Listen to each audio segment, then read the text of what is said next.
Breaking news ဖြစ်ပါတယ်။အီရန်စစ်ပွဲမှာအမေရိကန်ရဲ့အကောင်းဆုံးလေယာဉ်တွေကဒေါ်လာတန်း100ကျော်တန်တဲ့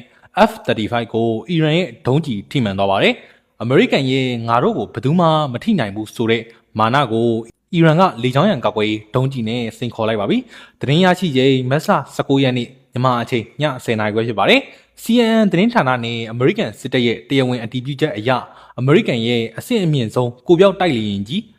F-35 ဒဇင်းကအီရန်လေပိုင်နက်ထဲမှာစစ်စင်ရေးလုပ်နေတော့ပြစ်ခတ်ခံလိုက်ရပါတယ်။ထိမှန်သွားတဲ့အတွက်အရှိလေပိုင်းကအမေရိကန်လေတပ်စခန်းတစ်ခုကိုအသက်လူပြီးအရေးပေါ်ဆင်းသက်ခဲ့ရပါတယ်။လေယာဉ်မှုကတော့အန်နီယကင်းကင်းဆင်းသက်နိုင်ခဲ့တယ်လို့သိရပါတယ်။ဒါပေမဲ့ဒီဖြစ်ရက်ကတာမန်လေယာဉ်တစ်စီးပြစ်ချခံရတာမဟုတ်ပါဘူး။ဘာကြောင့်လဲဆိုတော့ F-35 ဆိုတာတန်ဖိုးအားဖြင့်ဒဇင်းကိုအမေရိကန်ဒေါ်လာတန်း100ကျော်တန်ပါတယ်။ရေဒါကနေပြီးလုံးဝရှာမတွေ့နိုင်အောင်ဖန်တီးထားတဲ့ကိုပြောက်နည်းပညာကိုတုံးထားတဲ့လေယာဉ်ဖြစ်ပါတယ်။အဲ့ဒီလိုလေယာဉ်ဒဇင်းကိုရေဒါနဲ့ဖမ်းမိပြီးထိအောင်ပြစ်နိုင်တယ်ဆိုတာကအီရန်ရဲ့လေကြောင်းရန်ကာကွယ်ရေးစနစ်ဘလောက်အထိအန္တရာယ်ရှိနေသေးလဲဆိုတာကိုမျက်နှာဖုံးခွာပြလိုက်တာဖြစ်ပါတယ်။ဒါကဒီစစ်ပွဲအတွင်းမှာအမေရိကန်စစ်လေယာဉ်ဒဇီးပထမဆုံးအကြိမ်ထိမှန်ခံရတာဖြစ်ပါတယ်။ဒီကိစ္စရဲ့စိတ်ဝင်စားစရာအကောင်းဆုံးအချက်ကတော့ပြောစကားနဲ့မြေပြင်အခြေအနေတွေစန့်ကျင်ဘက်ဖြစ်နေတာဖြစ်ပါတယ်။အမေရိကန်ရဲ့ကာကွယ်ရေးဝန်ကြီး Pete Hegseth ကအမေရိကန်ကပြပြသားသားနိုင်နေပြီးအီရန်ရဲ့လေကြောင်းရန်ကာကွယ်ရေးစနစ်တွေကိုပြချလိုက်ပြီလို့မနက်ကမှနိုင်ငံရေးကြွားလုံးထုတ်ထားတာပါ